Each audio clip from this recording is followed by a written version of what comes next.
In this episode, we're going to be replacing the sway bar links in this Nissan Rogue. So let's get this car in the garage.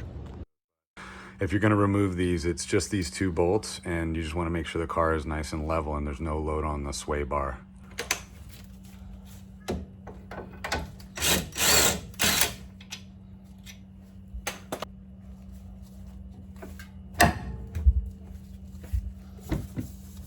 As you can see, this is a pretty straightforward process, and as long as you have both wheels at the same height, the sway bar links come out pretty easy.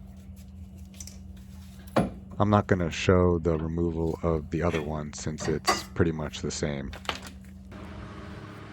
Alright, so with both wheels sagging off the ground, there's no tension on the sway bar links still, and so we'll just go ahead and install these brand new sway bar links.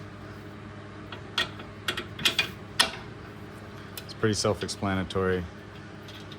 It's basically just the same way they came off in reverse, just putting the threads through.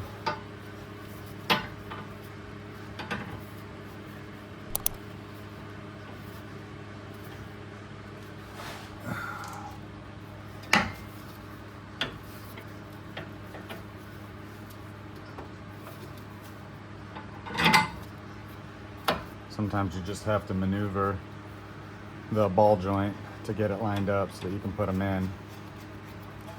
And if they're not going in for any reason, just make sure that you have clearance and make sure that your wheel hub is properly aligned. And if it's not, then all you have to do is just shift your wheel hub just a little bit. The ones that came off, they didn't have a place to grab behind. They were OEM, these do, so you want to hold on to those as you're installing them. Make sure you don't free spin them.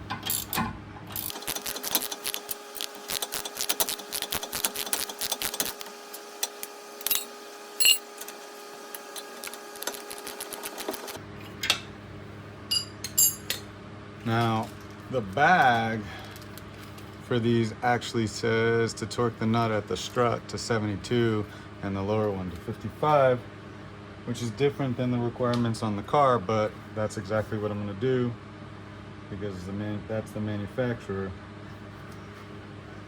of the sway bar link.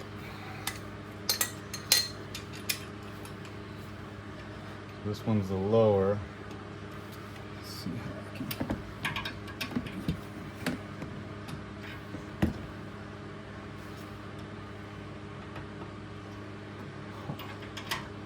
All right, that'll work.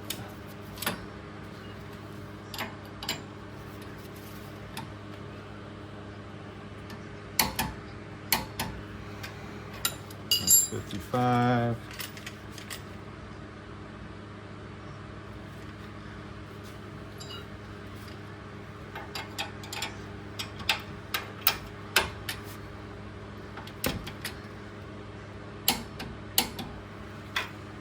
$72. All right, so that finishes up the sway bars. The only thing left to do is to put the wheels back on and set the car down on the ground.